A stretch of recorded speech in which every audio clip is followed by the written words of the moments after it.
could probably do well on TikTok, but like I fucking hate it. Like am I allowed to curse? You can, yes, that's fine.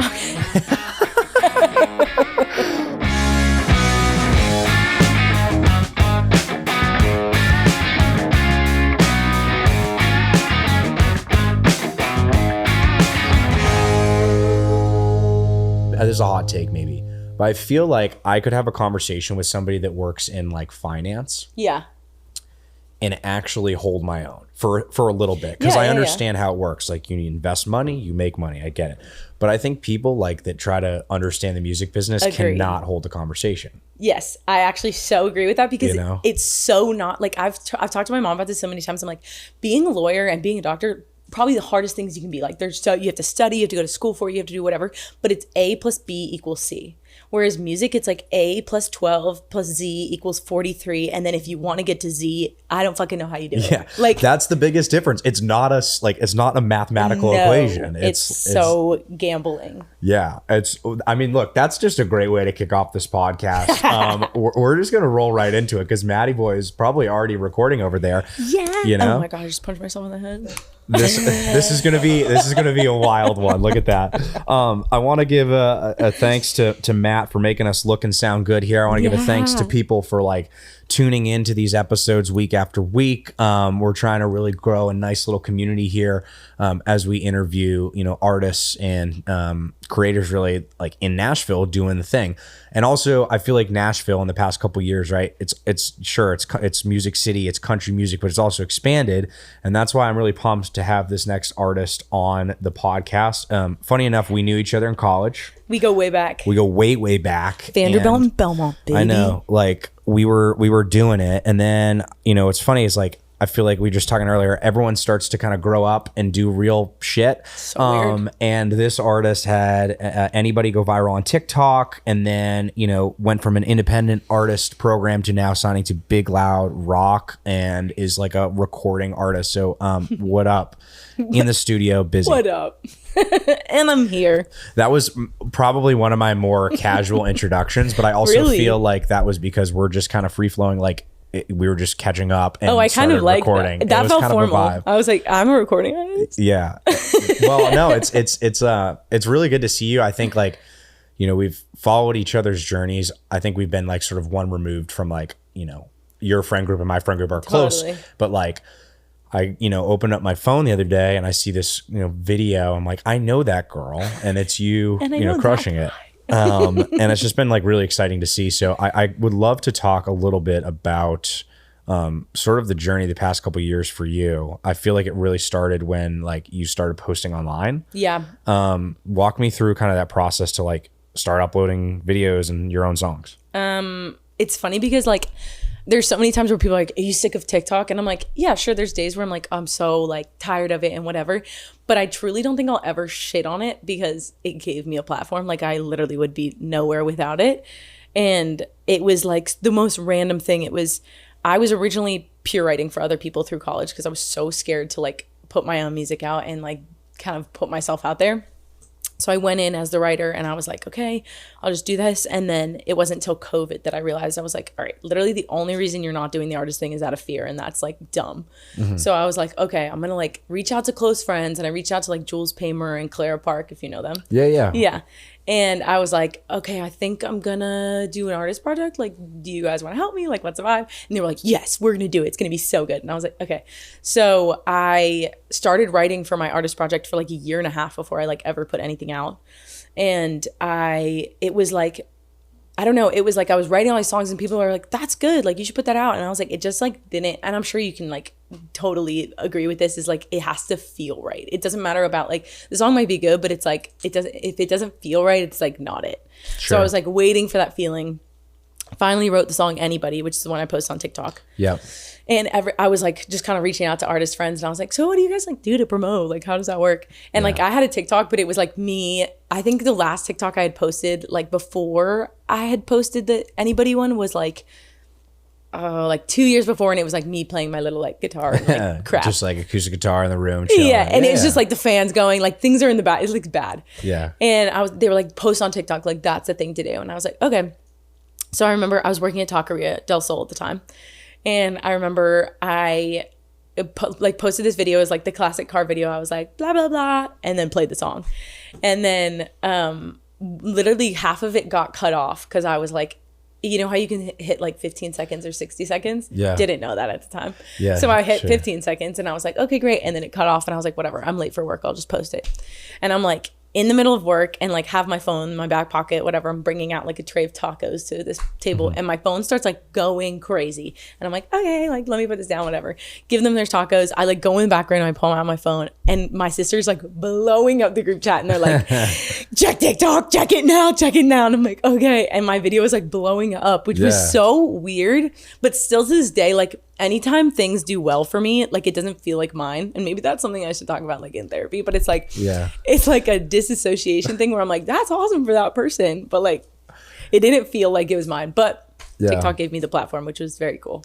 You know, it's so interesting because you, like, I think many artists are having this story now where, you know, your craft has been worked on for years and it comes with multiple rights. And then like it all bottles up into this one moment where like, yes, you have whatever, you know, 2 million people viewing your video online as you're working as like a taco hostess. And like I guess the irony of it is like, you're blowing up and it's like overnight success, but also it's been cultivated from like years of writing a song, 100%. Networking and like finding your producer and like team and all this people that, you know, a lot of people don't understand. And then like that moment just becomes so rewarding, you know? Totally. And then there's this other moment, which is like, shit, what do I do next? Right. Holy so like crap, you have a viral video, like do you just release the song? Like what did you do? So it's funny because at that time I was like, okay, I have a viral video, cool. And then so I just kind of kept posting and kept going on the momentum and everybody was like, put it out now. And I was like, well, I have it set. And I don't know why I did this, but like I had like put it in, I was using Symphonic at the time and I had put it in the distro at that time. And I was like, great, it'll come out like, I don't know, it was like May something. And I was like, I'll just leave it to be that. And so many people were like, just put it out. But it's funny because the more videos I posted, the more viral it went. And by sticking to my plan, my song actually did way better than it would have if I had rushed and put it out. Yeah. And I think that's something I really try and remember when releasing songs nowadays too, is like even if it doesn't go viral, if it does go viral, like you're not at the hands of the listeners. Like it's like I can put it out when I put it out and like they'll listen and they'll find it again if it's like a good song. I don't know. It's like gives me a peace of mind to think like that. Yeah, I've had some really interesting discussions with people you know, on this podcast and just friends in town where the longevity of a song I think is very I guess ambiguous right now. I think good songs win. And I think that like, you know, whether you put out a song like this Friday or next Friday, if it's a quality song, it'll be around, right? Or even a year from now. And I think like the process we're in right now is there's a lot of like quick success and like viral moments where you're like, shit, I got to go. People want that immediate like happiness and endorphins. And then, you know, the shelf life of a song, right? We've seen songs that kind of do like this little thing where it goes up and then right back down and they start at kind of square one. And then you've seen the artist that like slowly builds, or the song that kind of like has a good moment and then like kind of stays and then continues to take off, right? Totally. So I guess like what's your process with, you know, when after writing a song and then like going to release it, are you like, do you choose the songs? Do you let your listeners choose the songs? Like how do you go about it? I always choose them. And like that's like such a hot opinion right now because like you were saying, like it's so like I have friends who will be like, I won't do it unless it goes viral on TikTok. And I'm like, okay, fair. Like all your songs do great. That's smart. But there's something about like the integrity of like I have to like it. There's certain songs that I write and I'm like, this is cool and it could probably do well on TikTok, but like I fucking hate it. Like it's, am I allowed to curse? You can, yes, that's fine. Okay. Oh my God. That was the best reaction yet to that because other people have done the same thing, but like before, not during the podcast. We're totally keeping that in. Yeah. Frick. Yeah. It comes out it's so bad. My mom's going to be so sad when she watches this. Oh, this is awesome. Run it back. I run it back. No, that's good. I don't even know what to say. Oh yeah, but I pick it because it's like, if I'm going to sing it, if I'm going to go on tour with it, if I'm going to release it, I got to love it and I got to be able to sing it from the heart and like perform it like I love it and actually love it. So I don't know. No, I think that makes a lot of sense. And I think there's different strategies behind it, right? I've heard people that are kind of on the other side of it, which is my listeners will choose the song and then whatever is the one that is, you know, reactive the most, we put it out.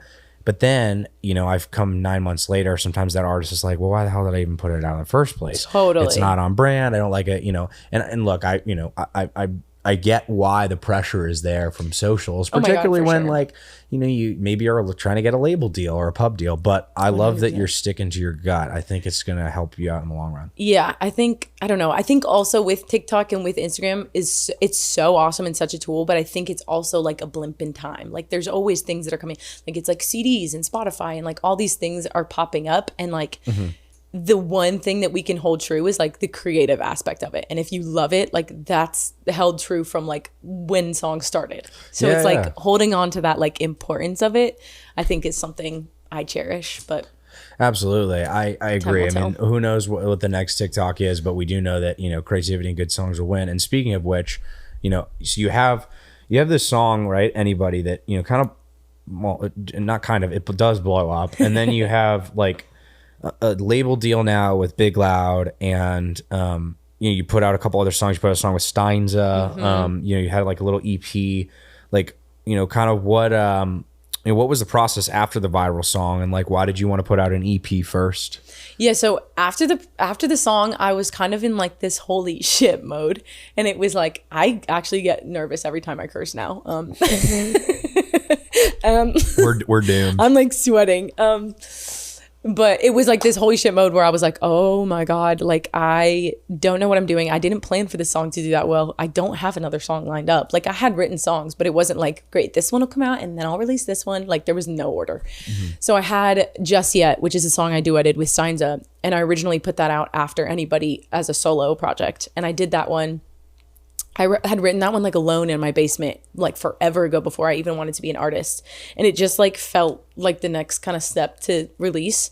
So I released that one, and I remember my producer Brandon had put like male vocals on it, just was like, this is like holding a spot for you to do like a harmony here. And we were like, oh, that sounds sick with a dude on it. Like we should put that somewhere like in the back of your mind, like let's re-release this. Yeah. So I released that, and it did well, which was so awesome. And also one of those moments where you're like, was it like a shot, like a little flash in the pan, like was that fake? Yeah. But like to have it like consistently like kind of keep going was really cool, and like a pat on the back to be like, okay, you're doing it right. And so after that I released like a couple more singles, and then that's when I'm trying to remember like timeline. That's when I kind of was talking to Big Loud about like signing, and I was like, so like I was talking to you before this, like I truly was not looking to sign a label deal, or like I think I was just like in the mindset of like, I have a manager, I want to be independent, like that's my vibe. And it wasn't until Big Loud like approached me and they were like, we love your stuff, blah blah blah, like did the label pitch, but like continued to be so persistent and like respectful of my time and the creative behind it and how I saw things going. And they were like, we don't want to change that, we like you for you, we just want to elevate that. And it was just like such a refreshing take, I think, that I hadn't heard in a while. That I signed with them. And once I signed with them, I was like, okay, I just need to wrap this project up. Like all the EP consists of basically one relationship that I went through, and I wrote through the kind of emotions of like healing from it, being mad from it, like all the kind of things. And it just felt like I needed to like wrap it up, put it in the past, and then like start working on new music. And I felt like the way, I don't know if you feel this way, but like when artists put out songs, like they're like, I have an EP coming out, and it's like all songs they've already released, it like makes me sad because I'm like, well, we've already done it, you're wrapping it up. So I wanted something to be like a little different. So I tried to like reimagine the project and do it like with Steinza and Just Yet, like adding a male vocal, and then I did like clean cut, I did like a strings version. So I tried to like make it a little bit different while also like wrapping it up into EP and like telling the story of the relationship. Yeah, 100%. And the EP is called I Don't Get Breakups. It is. I Don't Get Breakups. Yes, and it's about one relationship. Which is so unfortunate. Dude, I know. What did he do to you? Seriously. And the worst part is like, I had to call this man to in the beginning of Just Yet, there's like a little clip of us like haha laughing, talking, whatever. And my producer was like, you're gonna have to like get his permission to put him on that, right? And I was like, no, fuck. And so I had to call him. I hadn't talked to this man in 2 years. And I was like, hey, long time no talk. And he was like, what's up? And I was like, so I'm putting out this song. not mean or anything, just want to like put your voice on it. And he was like, it's totally fine. Like, you're welcome for all the inspiration. And I was like, I wish I didn't have to release this song anymore. Like, it just makes me so angry that he like is so happy about it. And like, I get it, because like if someone wrote a song about me, I'd be like, yeah, Girl, you love me. He's just trying to live in your shadows. Like, oh God, what the hell? That's literally, like, let him boast and have his little fun, but like ultimately you put out the record. Yeah, and like, you know. Yeah, I just gotta remember that on those days. Like, yeah, whatever. Well, I will say, you know, breakups aren't great, but they're good for good music. Oh, heartbreak songs, baby. You know, and I love that. You know, I love that you put something out in the world. I want to, like, one thing you mentioned that I think is important to touch on is the label versus independent process. Totally. We are, in my opinion, we are at one of the most pivotal times in the music industry where being independent was not cool. Being independent now has a cool factor to it. Yeah. Being a signed label artist, of course, still has a cool factor to it, but sometimes it's not the right deal. Totally. Right? You know, and you kind of mentioned, like, I didn't have intention of signing a deal. I have intention of staying independent. So, like, ultimately, you know, I guess, what is sort of your advice to, like, a lot of artists going through that? And ultimately, why was it a label route for you? My advice would be to wait. Like, I was like so honored to have people like reach out because of the TikTok thing, and they were like, we want to sign you, you're amazing. But the biggest thing you have to wait through is the bullshit. Like, it's so, like, I'm sure you get it, like, it's just like people talk and they want the moment and they want the numbers, and like, that's awesome, but are they willing to stay when the numbers are down, or when you don't know what you're writing next, or you're not really sure to go and things aren't going well?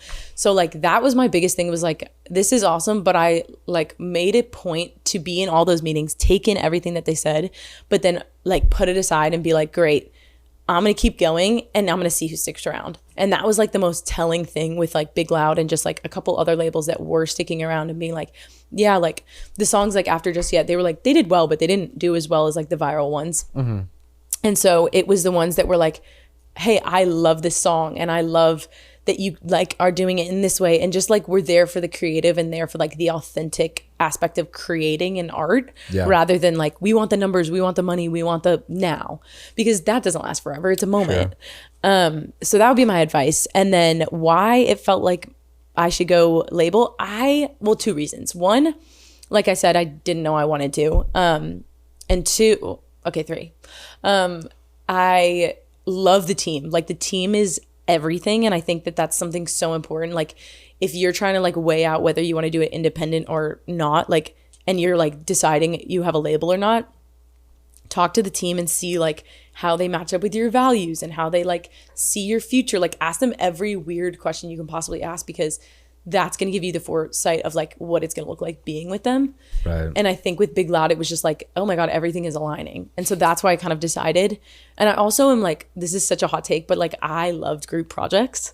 Like, growing up in school, I was like, they kind of rock. And like, all my friends would be like, I dread them because someone doesn't do the work and someone doesn't whatever. No one ever does the work, and then somebody picks up the slack for the other person. I know. I don't know. Maybe I got good teams or whatever, but I loved it. And it was just like fun, because I was like you'd be able to call your friends and be like, okay, like Skype and the little Skype IM or whatever. It's just, I don't know. In my mind, it's more fun. And I also come from a big family. It's more fun to do it together. And I love like having a team where I can be like, okay, like what's a good idea? Like, can we brainstorm for this? And like, I don't know. I think just more people, the right people, obviously, it makes it more fun. 100%. One term that, you know, I use a lot and people have kind of mentioned is like the idea of sweat equity. And what I mean by that is your deal is your deal, just like everyone. And like, there's financial things to it and splits and all this other crap, which we don't need to get into. Then there's the aspect of finding the team that's going to work. And you can't really put a price point on like, how much is 10 hours of work a day versus 6 hours versus 15? And like, what are the connections? What are the creative strategies, right? Like all of that stuff, which to me is sort of the intangible factor of ultimately, I think, what a lot of times makes or breaks a deal. 100%. Like, it's so, it so depends on the people you surround yourself with and how much like they care and believe in the project, because that's who's going to be putting in the work. And if they're like, I'm here to just clock in and clock out, not the right people, because music, we all know, is not something you clock in and clock out of. Yeah, for sure. Like, it's just not. And so like, you want the people that are like, let's go, I believe in this, even if I have to work till 4 a.m. to send some dumb email. Like, It's just that kind of belief that you need. Right. Let's go. And they're certainly doing that for you. We got some more music to talk about. We got some games. We're gonna take a quick break and then come right back here on 615 House Podcast. We're back. 615 House Podcast. During the break, we had a great discussion about where we could take this podcast on the road. Just think monkeys. Think monkeys, think maybe Nashville Zoo, but also you didn't need to give it away. Yeah. Think monkeys, think Nashville Zoo. Think any zoo. How's that? Nothing's locked in yet, but anyway. This is a really fun part of the podcast, which it's a game called Rank These 5 Things Without Knowing What Comes Next. I love games. Okay. And this game is pretty simple. I'm going to give you a topic, and then I'm going to tell you an answer to topic. You have to rank it 1 through 5, but you don't know what comes next, right? So if you rank it 2, great. Then you can't rank anything else 2. You got to rank it 1, 3, 4, 5. I'm sweating already. All right. I'm sweating for you now. Here's the first topic. First topic is rank these 5 things to take on a tour bus. Okay. Okay. So the first one is like most important. Yeah. Okay. You determine how important it is to you, right? Okay. The first one is candy. I would say 5th. Okay. You're not a candy girl? No, I mean, I'm like loving candy, but I'm a little scared what you're going to say next. Like, a heart monitor or something. I don't know. That's not important. But very, very true. Well, you put candy as 5. And next is a first aid kit. Oh. See, like, that's what I'm saying. Like, we're talking serious. Like, what if someone freaking passes out? I would say 3. 3. Okay. Safety is important, but not super important to But Bizzy. come on, there's something other. Next one is liquid IV. Oh, see, okay. My thing is I don't drink on tour. So liquid IV is actually not that helpful. It tastes great, but it's not that amazing. So I would say 4. 4. Okay. Well, that's good to know. I mean, you run a clean camp. That's important. Everybody else can drink. I just don't want to ever know what a set looks like when I'm hungover. Right. Very fair. The next one is a toolkit. Okay. Not a first aid kit, but a toolkit. Shit, I should have reorganized things here. It's part of the game. I'm thinking 2. We'll put it as 2 because maybe the thing breaks down, the car breaks down. It could, right? That's very fair. And the last, I was gonna say the last one was a spare tire. So that's one. That's probably good. That you left feel good about that because flat tires on the road happen far too much. So Let's go. not a bad ranking. We're gonna move to another rank these 5 things, and the topic is people that could be your dad. Oh my god. Okay. First up, we have Matt McConaughey. Oh, I don't want him to be my dad. I want to date him. Oh, shit. He's so cute. Actually, no, I would want to date him when he's in How to Lose a Guy in 10 Days. That's his prime. Well, look, I'm not gonna say what don't you and your say dad do as a relationship. Don't say it. What do you? I'm leaving. What do you rank him? Oh, is it 1 through 5? Mm-hmm. 5. I Okay. don't want him to be my father. Understood. What about Drake? Oh my god, these are terrible options. He would be sick as a dad, I have to say. Maybe 3. I want to see what comes up. Okay. Elon Musk. Oh, he's brilliant, but 4. There's a catch to that. We're gonna have to dissect that. Okay, so you still have 1 and 2 left, I guess. Yeah, they better be freaking good. The next one is Will Ferrell. Oh, he's funny as crap. I'm gonna put him as 2. I'm so scared what you're gonna say next. And the first answer, or the last one, is Barack Obama. Okay, he'd be a lit dad. Look at that. You would have a former president of the U.S. Let's go, baby. Barack just running. And he there. would play basketball with me all the time. Yeah. Not that I can play basketball. I was literally terrible at it, but. See, you're good at this game because a lot of people don't wait. And the key, right, is generally there's a payoff at the end. And a lot of people forget about that. So idiots. They can be idiots. All right. Well, that was pretty good. I enjoyed that. Me too. So let's talk about new music or a new tour, right? You got to give me something. Get into it. I can't give you any of that actually.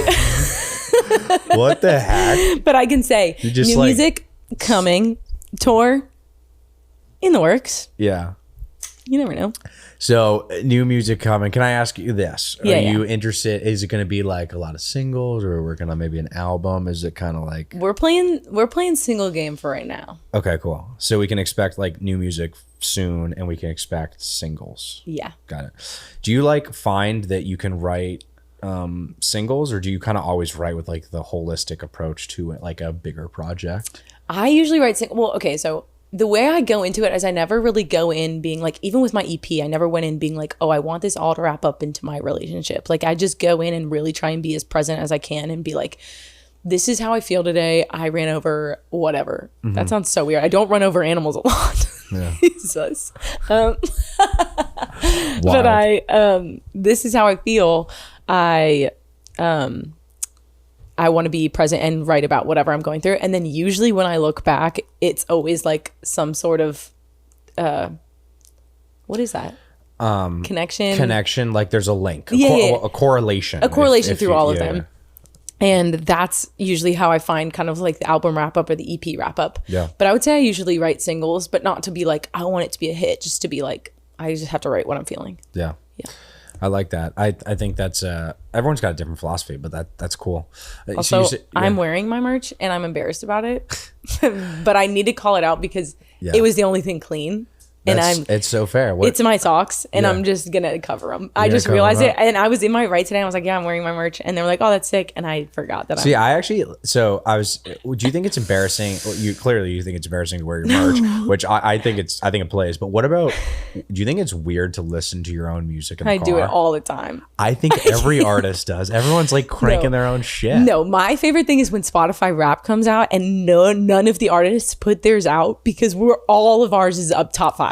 Yeah. Like, it's so embarrassing. Has anyone ever noticed that? All the artists put out their Spotify recap, which is, hey, we have this amount of streams this year. But no artist ever puts out, this is what I listen to, because their face is going to be at the top of number it. 1 through 5, they're absolutely somewhere in there. It's every single one of my artist friends is like, yeah, I'm not posting that. And I'm like, yeah, absolutely same, because I listen to myself all the time. Yeah, I think, look, we're as an artist, you have to be a little self-centered. It's just how it goes. It's just whatever. You know? Let me ask you this. Do you, with all the things that you have to do as an artist right now, like with posting and writing and recording and all that stuff, how do you balance your time? Yeah, balance is a huge thing. And I'm sure you understand this. Like, it's just, it's something I think I struggle with, but also like some days I'm like, yes, okay, this is balance. And then the next day I'm like freaking upside down and confused. I think my biggest help in balance has been like putting a timer on social media and like kind of putting timers on different things and being like, okay, I got this app Opal, if you've heard of it, and I don't even know if I really need the app, but like it basically blocks all like these, like you can put in like what you want it to block, and I'm only allowed to go on Instagram an hour a day, and it'll be like I can't go on it till 3 p.m. and then once that 3 p.m. hits, I can like open in and out, but it'll time it to be exactly an hour. And it helps me so much instead of like doom scrolling or just sitting there and be like, oh, that person's doing this or whatever, the comparison game that starts. And I think that's helped me like balance and kind of like get back into my own body instead of being so like mindset Instagram. And then I think like just trying to like make time for like friends at the end of the day, and like I really try and like make my Saturday and Sundays like friends day and like things I'm doing with like not music people, and then Sunday is just like a me day where I'm just like not doing anything. I don't post on Sundays, I just chill. And so like those have helped me, but there's definitely days where I'm just like, oh my god, there's no sense of balance, I've lost everything.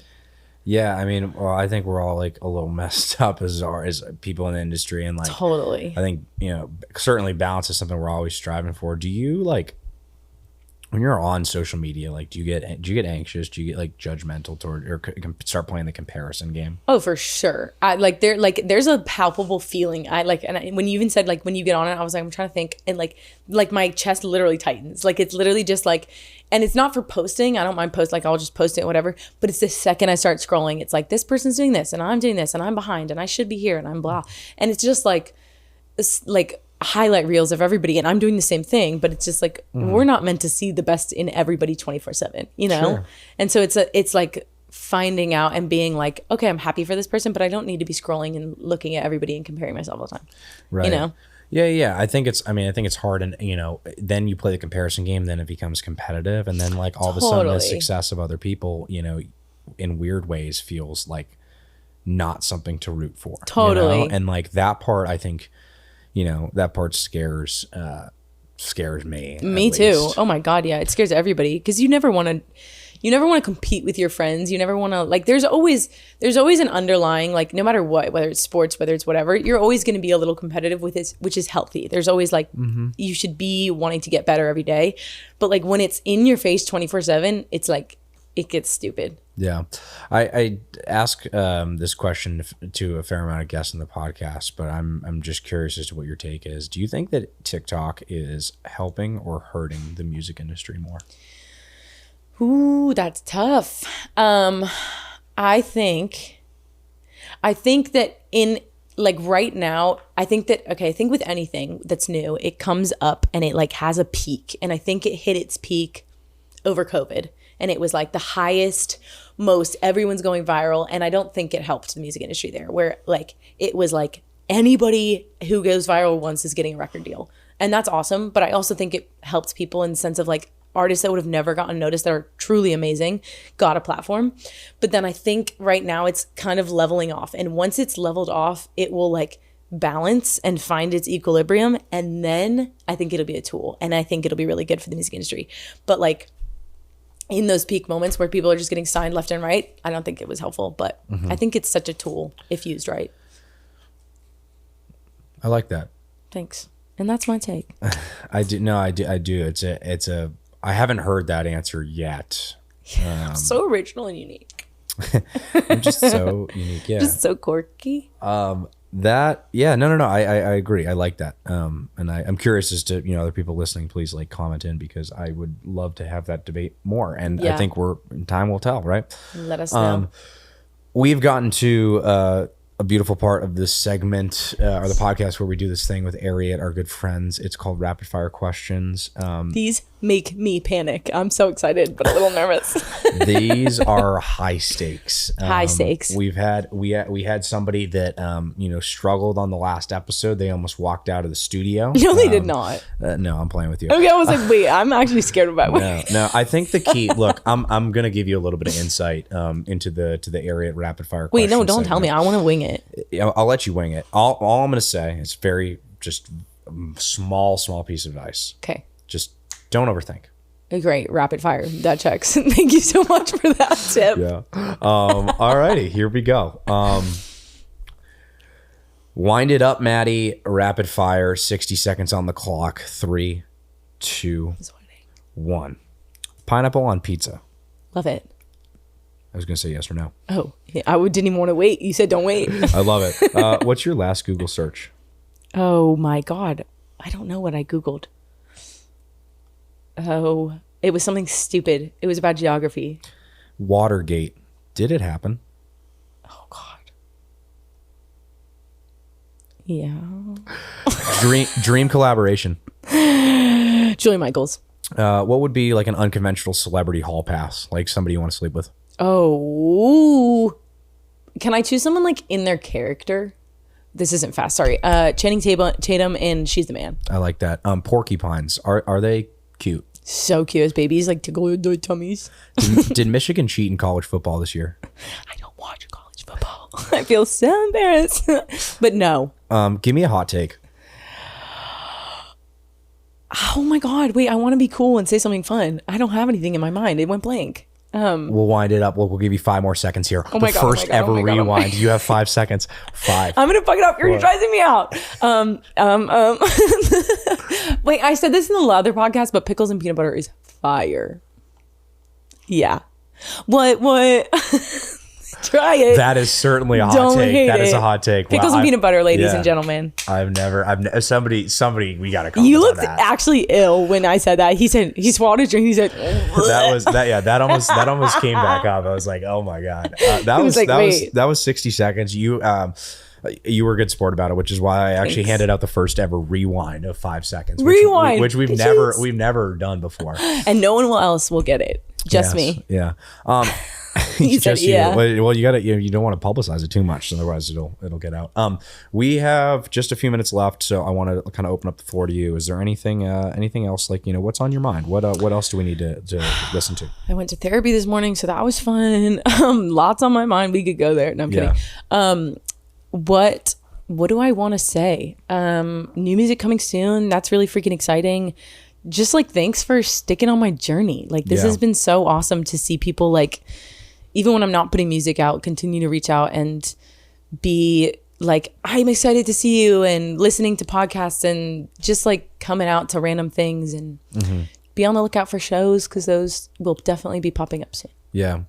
You mentioned, I mean, I know you were kind of saying it like lightheartedly, but you talk about like therapy, right? Or totally. like mental health. And I do want to talk about this just a little bit. Absolutely. I think, particularly not just artists. I think this is just like a thing that's being talked about more. Yeah. I'm curious, like, how do you kind of deal with, your mental health and your, like, look, I don't know, maybe this is a hot take, but like, I think that everyone has some shit going on, right? Always. So, no matter what, how have you found, being able to sort of like, help make sure you're in like a positive mental state? I think therapy has been huge for me. I started therapy when I was like a sophomore in college, and that was just like so like opened my world up. And I think being like open about it was helpful too. Just being like open, like I don't know why I grew up like this, but I was just very closed off in the sense of like, if I was going through something, it was like me to go through. Like I didn't talk about it, I didn't whatever. But like since going to therapy, I was like, oh, like I am not a burden if I tell my friends that I'm having a bad day or something's going on in my life. And like just being able to like share with my friends was also like such an opening for like a closer relationship with friends. And it kind of just like, I don't know, it is like a weight lifted off, because you're like, I'm not going through this alone. And like, no matter what, like someone might not go through the same thing, but we're all going through shit, like you said. And it's so like awesome to find someone safe to talk about it with and be like, okay, like I have a confidant, I can get through this. Like, I think talking about it is like the number one thing. Yeah. And also like, I mean, writing has helped me so much. Like I journal like a little psychopath, but also like songwriting, I just think it's therapy. Like even if you're not a songwriter, get journal, get something, poetry, like it just allows your mind to go into places that you might not normally like talk about. Yeah. I do think, I think journaling is like, a lot of artists have either like mentioned it or started to do it. And I do think that like, a lot of great ideas and a lot of songs are coming from people just sort of like, train of thought and like journaling it out. And I think it's also a good way to like spend a few minutes with yourself, Yeah, get back into your body, because it's so easy to get out of it. Yeah, I mean, I'll say like I kind of thought the whole journaling thing was sort of like BS for a while. And also like as a guy, I'm sure like that's got to be tough to be like, yeah, I journal. Like yeah, I think there's definitely like a gender thing with it, like I think like, men are whatever, supposed to do their thing. And like we've certainly gotten past that to an extent, but like there's always those like weird underlying conversations. And I just think like it's still a little weird for like a guy to like, comfortably admit that he's like journaling. Totally. Right? Even though it's probably like the best fucking thing they can do. Like, I bet you it's, I mean, look, I'm sort of new to that whole thing. So like, I can't comment on my experience quite yet, because there's not enough like data points. Yeah. But I definitely am like, I was inspired by a couple other people that have mentioned it. So it's cool to hear that, you're on the same wavelength. Totally. It's like literally a brain dump. And then it's like, once you dump it all out, it's like, oh, like even for songs, I'm sure you get this, is like once I've spit everything out, it's like, then I can organize and like songs come clear, because it's like, I'm not going through the jumble of crap that's in my mind already. Right. Yeah. That's cool. Well, I definitely, I like that idea. I definitely think people should, treat themselves well. Self-love, baby. That is important. It's so important. Talk to your friends, journal about it. Yeah, it's good. Well, I really appreciate you for being on this podcast. You guys, Bizzy's got new music coming out. You can check out the EP now, but there's going to be more music, more singles coming out. Like always, we are supporting you and here by your side. And, thanks again for doing this. Thanks for having me. This was so freaking fun. I'm glad I got through the game and I got the rewind. I loved it. Yeah, exactly. Guys, we'll see y'all next week. Thank you guys so much.